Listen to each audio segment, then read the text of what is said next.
The creative act, a way of being, Rick Rubin, Hindi summary documentary, भाग 1। कल्पना कीजिए एक ऐसी दुनिया की जहां रचनात्मकता सिर्फ सीमित नहीं है बल्कि एक जीने का तरीका बन जाती है, जहां हर क्षण, हर विचार, हर प्रतिक्रिया एक रचना है। मशहूर म्यूजिक प्रोड्यूसर रिक रूबिन की किताब the creative act, a way of being इसी दर्शन की गहराइयों में उतरती है।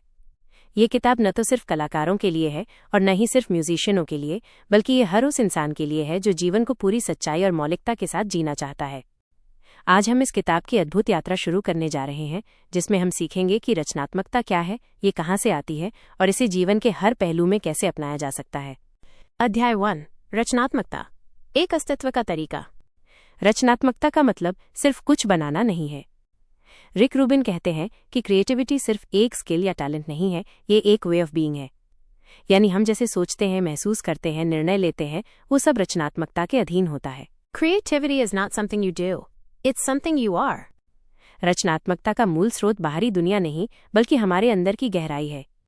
जब हम खुद से जुड़ते हैं तब हम किसी ऐसे स्रोत से जुड़ते हैं जहां से सभी मौलिक विचार आते हैं। अध्याय 2, द सोर्स, रचना का शुद्ध स्रोत। रचनात्मक विचार कहाँ से आते हैं?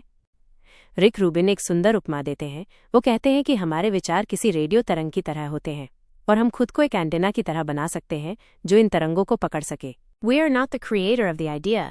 We are the receiver.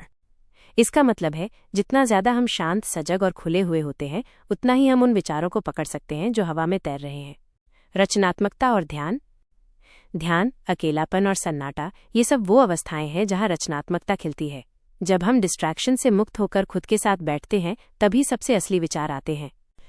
अध्याय 3, द वेसल, खुद को खाली करना। रिक रूबिन कहते हैं कि रचनात्मक बनने के लिए आपको खुद को एक वेसल यानी एक पात्र के रूप में देखना होगा, और ये पात्र तभी भर सकता है जब वो पहले खाली हो। क्या हम अपने विचारों से खुद को भर चुके हैं? हम में से अधिकतर लोग पुराने अनुभवों, सामाजिक धारणाओं और दूसरों की राय से भरे हुए हैं। रचनात्मकता तभी जन्म लेती है जब हम उन सबको एक ओर रखकर खुद को पूरी तरह से खाली कर देते हैं। To be a vessel for creativity, you must be willing to be empty. अध्याय 4, The art of not knowing, न जानना ही रचनात्मकता की शुरुआत है। रिक रूबिन बार बार इस बात पर जोर देते हैं कि जानना और एक्सपर्टनेस कभी कभी रचनात्मकता के शत्रु बन जाते हैं। जब आप मान लेते हैं कि आप सब जानते हैं तब नए विचार आने बंद हो जाते हैं। बिगिनर्स माइंड, एक नवागंतुक की दृष्टि। बौद्ध दर्शन में एक शब्द आता है शोशिन, जिसका मतलब है बिगिनर्स माइंड, यानी हर स्थिति को ऐसे देखना जैसे पहली बार देख रहे हों। रिक रूबिन कहते हैं कि अगर हम हर चीज को क्यूरियोसिटी के साथ देखें तो हम हर पल कुछ नया रच सकते हैं। अध्याय 5, प्रिपरेशन, खुद को रचना के लिए तैयार करना। रचनात्मकता कोई ऐसा काम नहीं है जिसे जब चाहा तब कर लिया। उसके लिए खुद को तैयार करना पड़ता है, जैसे कोई बगीचा तैयार करता है बीज बोने से पहले। रिक रूबिन कहते हैं कि दिनचर्या, स्पेस, वातावरण और ऊर्जा को सजग रखना जरूरी है ताकि जब रचना का बीज गिरे तो वो अंकुरित हो सके। नियमितता और अनुशासन। कई लोग मानते हैं कि रचनात्मक लोग अनियमित होते हैं, लेकिन रिक रूबिन का अनुभव कुछ और कहता है। वो बताते हैं कि कंसिस्टेंसी और डिसिप्लिन रचनात्मकता को जन्म देने में बहुत सहायक होते हैं। Creativity needs space, and space comes from discipline. अध्याय 6, लिसनिंग, सुनने की कला। रिक रूबिन की पूरी रचना प्रक्रिया सुनने की कला पर आधारित है, न सिर्फ बाहर की ध्वनियों को बल्कि अंदर की आवाज़ों को भी। भीतर की ध्वनि को पहचानना। हमारे अंदर एक गहराई से आती हुई इंट्यूटिव आवाज़ होती है जो हमें सही दिशा दिखा सकती है, लेकिन उसे सुनने के लिए हमें शांति, धैर्य और एकाग्रता चाहिए। The artist is someone who listens more than others. अध्याय 7, द अननोन, अनजाने को गले लगाना। रिक रूबिन इस बात पर जोर देते हैं कि अनिश्चितता रचनात्मकता की सबसे बड़ी दोस्त है। अगर आप सब कुछ कंट्रोल करना चाहें तो आप कुछ भी नया नहीं बना पाएंगे। भरोसा और समर्पण। रचनात्मकता का मार्ग अंधेरे से होकर गुजरता है। वहाँ कोई गारंटी नहीं होती कि जो आप बना रहे हैं वो सफल होगा या नहीं, लेकिन फिर भी एक भरोसा, एक सरेंडर होता है कि जो कुछ भी आ रहा है वो कुछ खास है। You don't find the art. The art finds you. All you can do is be ready. भाग 1 का सार। इस पहले भाग में हमने रचनात्मकता के दर्शन, स्रोत, पात्रता, अनुशासन और समर्पण को समझा। रिक रूबिन की दुनिया में कलाकार वो है जो खुला है, सजग है, खाली है और हर पल नया देखने को तैयार है। अगले भाग में हम किताब के बाकी प्रमुख सिद्धांतों को समझेंगे, जैसे बाधाएं, आलोचना, रचनात्मक प्रक्रिया के चरण, सफलता और कला के पीछे की भावना। द क्रिएटिव एक्ट, रचनात्मक जीवन शैली की खोज, भाग 2। पिछले भाग की झलक। हमने जाना कि रिक रूबिन के अनुसार रचनात्मकता कोई एक कला नहीं बल्कि जीवन जीने का एक तरीका है। हमने सीखा कि कैसे खुद को खाली करना, अनजाने को अपनाना और भीतर की आवाज़ को सुनना रचनात्मक जीवन का आधार बनता है। अब इस भाग में हम आगे की गहराइयों में उतरते हैं, जहां हम बाधाओं, आलोचना, कला के उद्देश्य और सफलता की सच्चाई को समझेंगे। अध्याय 8 ब्लॉकेजेस, रचनात्मकता की रुकावटें। क्या है क्रिएटिव ब्लॉक? रिक रूबिन कहते हैं कि जब हम रचना नहीं कर पा रहे होते हैं तो इसका कारण विचारों की कमी नहीं होती बल्कि कनेक्ट की कमी होती है। हम खुद से, अपने भीतर के स्रोत से जुड़ नहीं पा रहे होते। डर सबसे बड़ी रुकावट। रचनात्मकता में सबसे बड़ा बाधक होता है डर। अगर मैं फेल हो गया तो लोग क्या कहेंगे, ये पर्याप्त अच्छा नहीं है।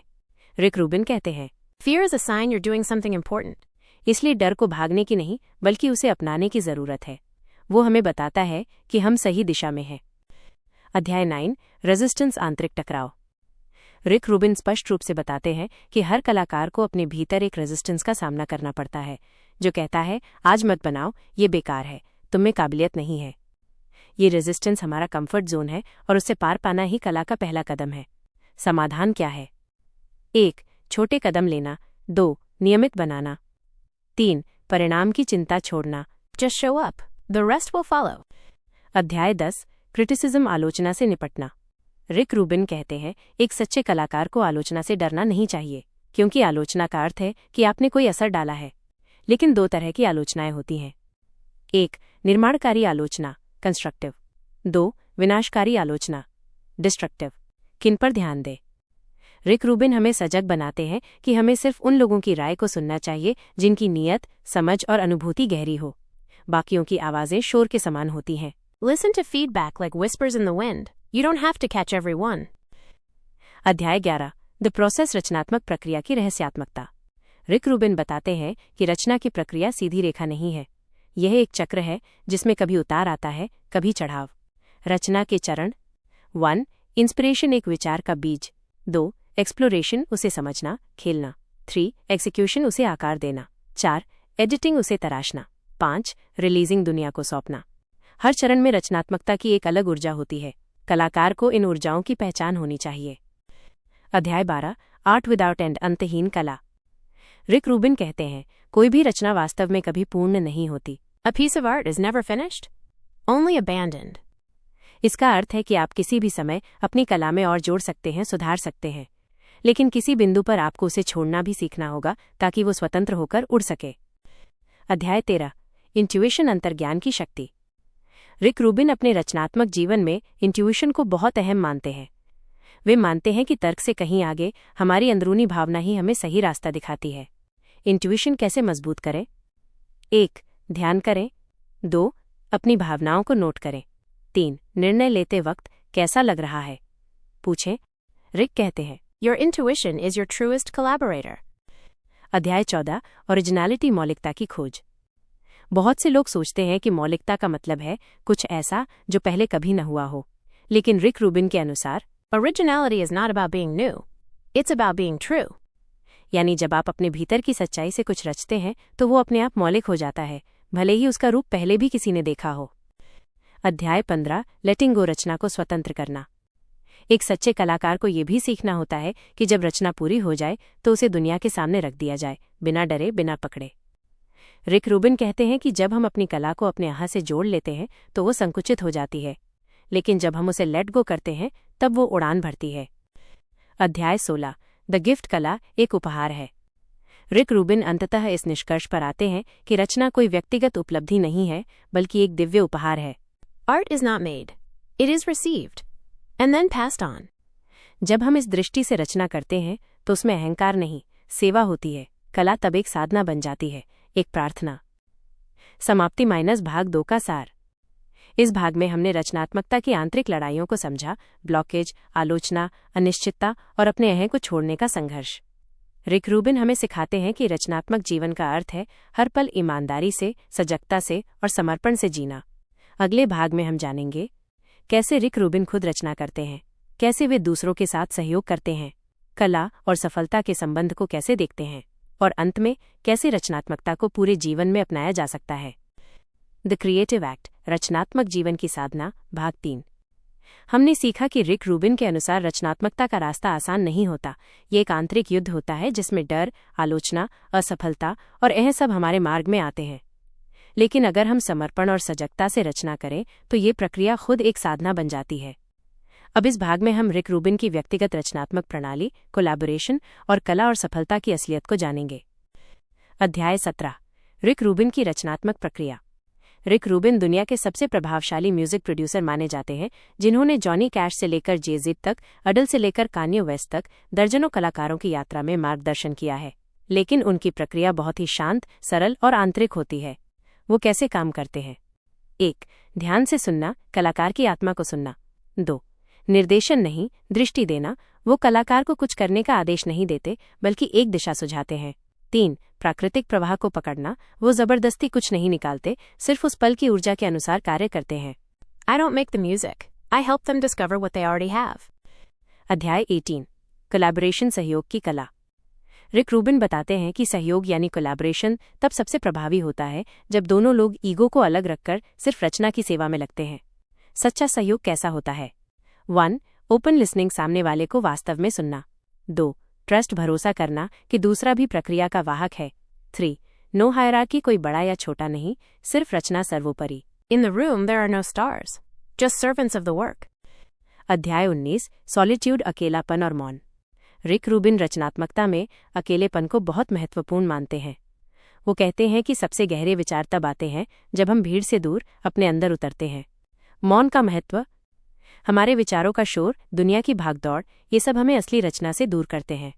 लेकिन जब हम मौन में जाते हैं तो हम सोर्स से जुड़ते हैं, वही स्थान जहां से सच्ची कला आती है।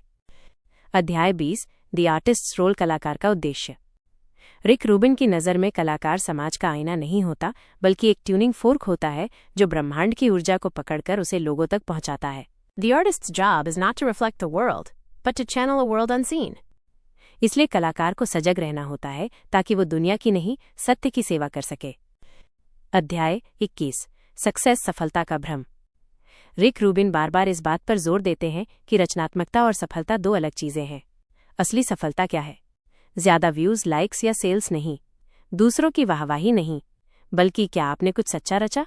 Art that is true is already successful, whether the world sees it or not. Rick Rubin मानते हैं कि जब हम रचना को बाजार के हिसाब से बनाने लगते हैं तब हम अपनी आत्मा से दूर हो जाते हैं। इसलिए कलाकार को हमेशा अपने सत्य से जुड़ा रहना चाहिए। अध्याय 22। रूटीन एंड फ्लो, अनुशासन और प्रवाह। रिक रूबिन की जीवन शैली में अनुशासन एक अहम भूमिका निभाता है। वो कहते हैं कि नियमित समय पर उठो, दिन में खाली समय रखो, डिस्ट्रैक्शन से दूर रहो, फोन और इंटरनेट का सीमित उपयोग करो। क्यों जरूरी है ये सब? क्योंकि जब जीवन शांत और व्यवस्थित होता है तभी रचना प्रवाहित होती है। Structure creates freedom. अध्याय 23। रासा, अनुभव का रस। रिक रूबिन भारतीय संगीत, योग और दर्शन से बहुत प्रेरित रहे हैं। वे रसा की बात करते हैं, यानी किसी भी अनुभव का भाव, स्वाद या ऊर्जा। कला सिर्फ विचार नहीं, एक भावना है।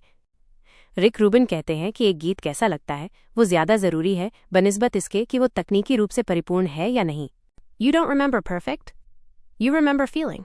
इसलिए कलाकार को तकनीक से ज्यादा संवेदना पर ध्यान देना चाहिए। अध्याय 24। आइडेंटिटी, कलाकार की पहचान। रिक रूबिन कहते हैं कि एक कलाकार को कभी भी अपनी पहचान एक फिक्स्ड लेबल के रूप में नहीं बनानी चाहिए। मैं लेखक हूँ, मैं गायक हूँ, मैं सिर्फ यही करता हूँ। ये सब सोच रचनात्मकता को सीमित कर देती है। सच्चा कलाकार क्या करता है? वो हर दिन नया होता है। वो खुद को एक पॉसिबिलिटी की तरह देखता है, एक ऐसा स्रोत जो हर पल कुछ भी बन सकता है। Don't be the noun, be the verb. अध्याय 25। ऑब्जर्वेशन, देखना एक रचना है। रिक रूबिन मानते हैं कि सिर्फ रचना ही रचना नहीं है, देखना, महसूस करना और समझना भी एक रचनात्मक कृत्य है। हर कलाकार को एक पर्यवेक्षक बनना होता है। एक मकड़ी के जाले में भी प्रेरणा हो सकती है, एक टूटे हुए शीशे में भी सौंदर्य हो सकता है, एक दर्द में भी संगीत हो सकता है। Pay attention. That's where art lives. इस भाग में हमने रिक रूबिन की व्यक्तिगत प्रक्रिया को करीब से देखा। उन्होंने हमें सिखाया कि रचना सिर्फ बनाने का कार्य नहीं बल्कि एक जीवन जीने की विधि है। सहयोग, मौन, अनुशासन और आत्मा से जुड़ी रचना ही सच्ची कला की नींव बनती है। अगले भाग पार्ट 4 में हम किताब के अंतिम गहरे पहलुओं पर प्रकाश डालेंगे। रचना और आध्यात्म, कला और मृत्यु, लेगेसी का अर्थ और अंत में कैसे द क्रिएटिव एक्ट सिर्फ किताब नहीं बल्कि जीवन का मार्ग बन सकती है। द क्रिएटिव एक्ट, रचनात्मकता और आत्मा की एकता, भाग 4। हमने जाना कि रिक रूबिन कैसे रचना को सिर्फ एक उत्पाद नहीं बल्कि प्रवाह, सत्य और संवेदना की अभिव्यक्ति मानते हैं। हमने उनकी रचनात्मक दिनचर्या, उनके कोलैबोरेशन के तरीके और रसा जैसी भारतीय अवधारणाओं को भी देखा। अब इस अंतिम चरण में हम उनकी रचनात्मकता को एक आध्यात्मिक साधना के रूप में देखेंगे।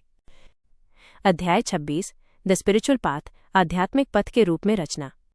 रिक रूबिन मानते हैं कि रचनात्मकता कोई सांसारिक प्रक्रिया नहीं है, ये एक गहरी आध्यात्मिक यात्रा है। To create is to touch the divine. जब आप कुछ रचते हैं, संगीत, कविता, कला, विचार, तब आप एक ऐसे स्रोत से जुड़ते हैं जो आपसे परे है। कला इक्वल्स ध्यान। रिक रूबिन के अनुसार एक रचनात्मक प्रक्रिया खुद एक ध्यान है, जहां रचने वाला खो जाता है और सिर्फ रचना बचती है। अध्याय 27, डिटैचमेंट, रचना से अनासक्ति। रिक रूबिन गीता के सिद्धांतों से भी प्रेरित लगते हैं। वे कहते हैं, Create the work, then let it go. कई कलाकार अपनी रचना से भावनात्मक रूप से जुड़ जाते हैं, लेकिन रिक समझाते हैं कि जब आप रचना से चिपक जाते हैं तो आप रचनाकार नहीं, मालिक बन जाते हैं। सेवा का भाव। एक कलाकार को रचना को दुनिया के लिए सेवा के रूप में प्रस्तुत करना चाहिए, न कि व्यक्तिगत पहचान के विस्तार के लिए। अध्याय 28, स्टिलनेस, स्थिरता का महत्व। रिक रूबिन कहते हैं कि रचनात्मकता शोर में नहीं बल्कि शांति में जन्म लेती है। हमारी आत्मा की आवाज़ तभी सुनी जा सकती है जब मन शांत हो। क्या करें? रोजाना मौन में समय बिताएं, डिजिटल डिटॉक्स करें, प्रकृति से जुड़ें, गहराई से सांस लें। Stillness is the gateway to creativity. अध्याय 29, एम्ब्रेस द साइकिल, रचना के चक्र को स्वीकारना।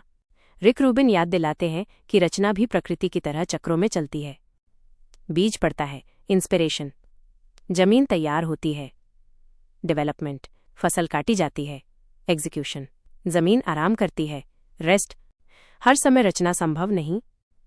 बहुत से लोग सोचते हैं कि उन्हें हर दिन कुछ क्रिएट करना चाहिए, लेकिन रिक रूबिन बताते हैं कि आराम भी उतना ही जरूरी है जितना कार्य। There are seasons in creativity. Honor them. अध्याय 30, आर्ट एज डिवोशन, भक्ति के रूप में कला। रिक रूबिन की दृष्टि में सच्ची रचना एक भक्ति है, जहां रचनाकार खुद मिट जाता है और रचना ईश्वर की अभिव्यक्ति बन जाती है। Ego versus devotion. जब हम रचना को मैंने किया की भावना से बनाते हैं तो वो सीमित हो जाती है, लेकिन जब हम उसे मैं सिर्फ माध्यम हूं की भावना से बनाते हैं तो वो अनंत हो जाती है। The best art is not made. It is received. It flows through. अध्याय 31, डेथ एंड इम्परमानेंस, मृत्यु और अस्थायित्व। रिक रूबिन बेहद गहराई से इस बात को समझते हैं कि रचना और मृत्यु का गहरा संबंध है। एक विचार मरता है तो दूसरा जन्म लेता है, एक प्रोजेक्ट पूरा होता है तो वो खत्म हो जाता है। कलाकार भी कभी न कभी चला जाता है, लेकिन उसकी रचना रह जाती है। Everything dies. Only the feeling remains. इसलिए रिक रूबिन सिखाते हैं कि हमें अपने काम में संपूर्णता के साथ जीना चाहिए, क्योंकि वही हमारी विरासत होगी। अध्याय 32, लेगेसी, रचनात्मक विरासत। रिक रूबिन के लिए लेगेसी का अर्थ ये नहीं कि आपकी रचना कितनी प्रसिद्ध हुई, बल्कि ये है कि क्या आपकी कला ने किसी को छुआ, क्या आपकी रचना ने किसी के भीतर कुछ बदल दिया, क्या उसमें सत्य था। Your legacy is not your name. It's your truth. अध्याय 33, द क्रिएटिव एक्ट, जीवन का रचनात्मक कार्य। रिक रूबिन अंततः कहते हैं कि द क्रिएटिव एक्ट कोई विशेष क्षण नहीं बल्कि हर पल है। आप कैसे सुनते हैं, आप कैसे जीते हैं, आप कैसे जवाब देते हैं, आप कैसे उपस्थित रहते हैं। जीवन इक्वल्स कला। रिक रूबिन कहते हैं कि अगर आप पूरी सजगता और सच्चाई के साथ जीते हैं तो आप हर क्षण कला रच रहे हैं। The most beautiful creation is how you live your life.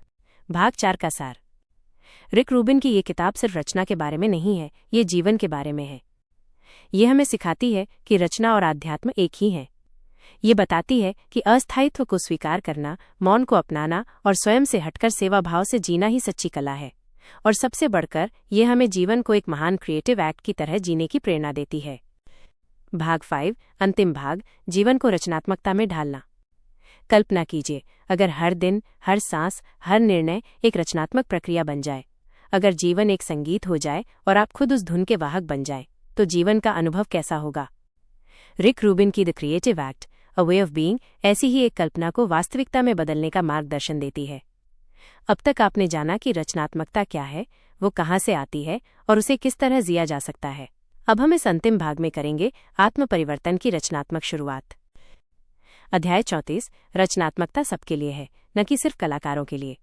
Rick Rubin का मानना है कि आपका जीवन आपकी सबसे महान कृति हो सकती है। यह किताब एक क्रांतिकारी सोच देती है कि हर व्यक्ति कलाकार है, चाहे वो शिक्षक हो, किसान हो, दुकानदार हो या एक गृहिणी। रचनात्मकता सिर्फ पेंटिंग या म्यूजिक तक सीमित नहीं है, ये है आपने क्या चुना पहनने को, आपने कैसे सजाया अपना कमरा, आपने बच्चों को कैसे कहानी सुनाई। हर छोटा काम एक क्रिएटिव एक्ट बन सकता है। अध्याय 35 क्रिएटिव प्रैक्टिस को जीवन में कैसे लाएं। अब बात करते हैं कुछ व्यवहारिक तरीकों की जिनसे आप रिक रूबिन के सिद्धांतों को अपने दैनिक जीवन में उतार सकते हैं। 1 मॉर्निंग रूटीन, एक रचनात्मक सुबह। दिन की शुरुआत शांत समय से करें। मोबाइल स्क्रीन से दूर रहें। ध्यान या जर्नलिंग करें। आज मैं क्या रच सकता हूँ, यह प्रश्न पूछें। 2 ऑब्जर्वेशन, ध्यानपूर्वक देखना सीखें। हर दिन कुछ नया देखने की कोशिश करें।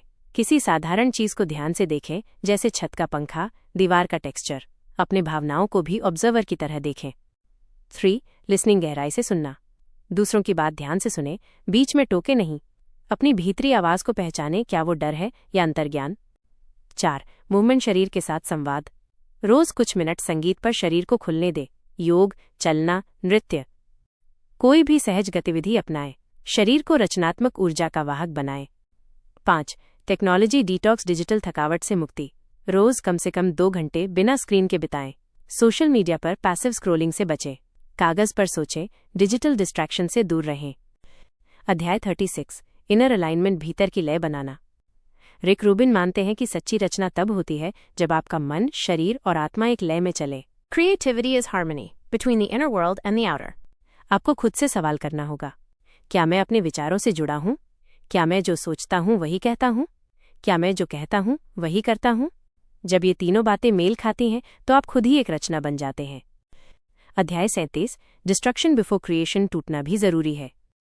रिक रूबिन इस बात को बहुत महत्व देते हैं कि कुछ नया बनाने से पहले आपको कुछ पुराना तोड़ना पड़ता है। पुराने विश्वास, जड़ सोच, दूसरों की राय पर आधारित पहचान। Creativity often starts with destruction. आप तभी सच्चे रचनाकार बन सकते हैं जब आप अपनी धारणाओं की दीवारें तोड़ते हैं। अध्याय 38 क्रिएटिव करेज, रचनात्मकता के लिए साहस चाहिए। रिक रूबिन कहते हैं कि सच्ची रचना साहस मांगती है। साहस असफल होने का, साहस अलग दिखने का, साहस अकेले खड़े होने का। The work is not to be liked. The work is to be true. इसलिए सच्चे कलाकार को अप्रूवल सीकर नहीं बल्कि ट्रूथ सीकर होना चाहिए। अध्याय 39 जजमेंट और कंपैरिजन से बचें। रिक रूबिन चेतावनी देते हैं कि तुलना और निर्णय रचनात्मकता के 2 सबसे बड़े शत्रु हैं। उसने मुझसे अच्छा किया, मेरी कला तो बेकार है। ये सोच आपके भीतर के स्रोत को अवरुद्ध कर देती है। समाधान क्या है? प्रोसेस पर ध्यान दो, न कि परिणाम पर। अपने आप को दूसरों से नहीं, कल के खुद से तुलना करो। रचना को प्रवाह बनने दो। अध्याय 40 क्रिएटिविटी एज मेडिटेशन, साधना के रूप में रचना।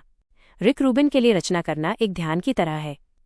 जब आप पूरी तरह किसी क्रिया में डूब जाते हैं, अहं को भूलकर, समय को भूलकर, तब वो एक ध्यान बन जाता है। When the ego disappears, the art appears. आप अगर किसी भी काम को पूरी उपस्थिति के साथ करें तो वो भी ध्यान है। खाना बनाना, कविता लिखना, बच्चे के साथ खेलना, खिड़की से बाहर देखना। अध्याय 41 फाइनल रियलाइजेशन, जीवन ही रचना है। रिक रूबिन की पूरी किताब का सबसे बड़ा संदेश यही है। You are not the artist. You are the art. जी हाँ, आप ही रचना है। आपके विचार, आपका जीवन, आपके संबंध सब एक कृति का हिस्सा हैं। इसलिए हर दिन, हर पल एक रचनात्मक अवसर है। अंतिम संदेश रिक रूबिन की ओर से। रिक रूबिन हमें छोड़ते हैं एक गूढ़ लेकिन सुंदर संदेश के साथ। Live in a way that your life becomes a masterpiece, not for others, but for your soul. आपका जीवन ही आपकी सबसे बड़ी रचना है। उसे ध्यान, प्रेम, साहस और मौलिकता से गढ़िए। दर्शकों के लिए कॉल टू एक्शन। प्रिय दर्शक, अब जब आपने रिक रूबिन की द क्रिएटिव एक्ट की ये जीवनदायिनी यात्रा पूरी कर ली है तो खुद से पूछिए, क्या मैं अपनी रचनात्मकता से जुड़ा हूँ? क्या मैं अपने डर के पार जा रहा हूँ? क्या मैं जीवन को एक कृति की तरह जी रहा हूँ? यदि नहीं, तो आज से शुरुआत करें। आज कुछ नया बनाएं, भले ही वो एक विचार, एक कविता, एक नोटबुक का पन्ना ही क्यों न हो, और उसे सच्चाई से रचिए। क्योंकि आप ही कलाकार हैं, आप ही रचना है, और जीवन ही आपकी सबसे महान कृति है। The creative act, a way of being, part 6, एक रचनात्मक जीवन की खोज। बहुत बढ़िया। अब प्रस्तुत है the creative act, a way of being by Rick Rubin का अंतिम और सबसे विस्तृत भाग। एक गहन, सूक्ष्म और प्रेरणादायक समापन जो रचनात्मकता को सिर्फ कला नहीं बल्कि एक आध्यात्मिक जीवन शैली के रूप में स्थापित करता है। 1. कलाकार का ब्रह्मांड में स्थान। रिक रूबिन कहते हैं कि कलाकार सिर्फ एक चित्रकार, लेखक या संगीतकार नहीं होता, वो एक संवेदनशील रिसीवर होता है जो ब्रह्मांड की लहरों को पकड़कर उन्हें किसी रूप में मूर्त करता है। The artist is a tuning fork of the universe. हर कलाकार एक माध्यम है, न कि स्रोत। रचनात्मक विचार हमारे भीतर से नहीं, हमारे माध्यम से आते हैं। हमें सिर्फ खुद को उस लहर पर ट्यून करना होता है जहां विचार स्वतंत्र रूप से बहते हैं। 2. उपलब्धि से परे की रचनात्मकता। रिक कहते हैं कि रचनात्मकता का लक्ष्य कोई पुरस्कार, मान्यता या बिक्री नहीं होना चाहिए। The act of creation is sacred, whether seen or unseen. यदि आप किसी पेंटिंग को बनाते हैं जो कभी किसी को दिखाई नहीं देती, फिर भी वो उतनी ही मूल्यवान है, क्योंकि रचना की प्रक्रिया में ही आंतरिक विस्तार और शुद्धता छिपी होती है। 3. रचनात्मकता एक पवित्र अनुष्ठान। रिक रूबिन रचना को एक तरह का ध्यान, एक साधना मानते हैं। जैसे कोई साधक पूजा करता है, वैसे ही कलाकार रचता है, एकाग्रता, निष्ठा और श्रद्धा से। The work is not something you do, it's something you become. यह दृष्टिकोण कलाकार को स्वयं से ऊपर उठाता है। वो जब रच रहा होता है, तब वो स्वयं की सीमाओं से मुक्त होता है। 4. मौन और स्थिरता का महत्व। रिक बार बार इस बात पर जोर देते हैं कि मौन, विराम और खालीपन रचना के लिए अत्यंत आवश्यक है। Stillness is not the enemy of action. It is the birthplace of it. विचार शोर में नहीं आते, बल्कि शांति में उत्पन्न होते हैं। अपने जीवन में शांति के क्षणों को जगह देना रचनात्मकता की जड़ें मजबूत करता है। 5. संवेदनशीलता और अवेयरनेस। रिक के अनुसार एक कलाकार को सबसे ज्यादा जरूरत होती है सेंसिटिविटी की, आसपास की ऊर्जा, भावनाओं, प्रकृति और लोगों के इशारों को पहचानने की। Your job is to feel more deeply than others do. जब आप चीजों को गहराई से महसूस करते हैं, तभी आप कुछ ऐसा बना सकते हैं जो दूसरों को भी गहराई से छू जाए। रिसेप्टिविटी ही रचनात्मकता है। रिक रचनात्मकता को करने की चीज नहीं, सुनने, ग्रहण करने की स्थिति मानते हैं। You are not the creator of ideas. You are the antenna that receives them. आप जब शांत, सजग और खुले होते हैं, तो विचार अपने आप तक आते हैं। रिसेप्टिविटी यानी ग्रहणशीलता, ये रचनात्मकता की असली जड़ है। 7. यह एक अंतहीन खेल है। रिक रूबिन की दृष्टि में रचना कोई प्रतियोगिता नहीं, बल्कि एक इन्फिनिट गेम है जहां जीतना या हारना मायने नहीं रखता, बल्कि जुड़े रहना, खेलते रहना ही सार है। The goal of the creative act is not to win but to continue playing. एक बार आप इस लय को पहचान ले तो आप कभी रुकते नहीं, क्योंकि रचना अब आपके अस्तित्व का हिस्सा बन चुकी होती है। रिक रूबिन के अंतिम विचार, beyond the art. Rick Rubin अंत में एक साधु जैसे शांति में यही संदेश देते हैं, जो तुम बनाते हो वह तुम्हारे भीतर के ब्रह्मांड को प्रकट करता है। अपने भीतर उतरना, सच्चे विचारों को पहचानना और उन्हें दुनिया में लाना, यही रचनात्मकता है। तुम जितने अधिक ईमानदार और खुले होते हो, उतनी ही प्रामाणिक रचना होती है। In the end, your creative life is your real life. The rest is just illusion. व्यावहारिक सारांश। हर रचनाकार के लिए सिद्धांत। व्यावहारिक सलाह, मौन अपनाओ। हर दिन 10 मिनट ध्यान या बिना शोर के बैठना शुरू करें। रिसेप्टिव बनो। किसी विचार को जबरदस्ती खींचने की बजाय उसे आमंत्रित करो। सेंसिटिव बनो। संगीत, प्रकृति, लोगों की बातों को ध्यान से सुनो। इन्फिनाइट खेल खेलो। तुलना से हटो, रोज थोड़ा थोड़ा बनाते रहो। आलोचना से डरो मत, वो केवल दूसरों की स्थिति दर्शाती है, आपकी नहीं। प्रक्रिया का सम्मान करो। परिणाम की जगह यात्रा को महत्व दो। रोज कुछ रचो। ये जरूरी नहीं कि बड़ा हो, लेकिन सच्चा हो।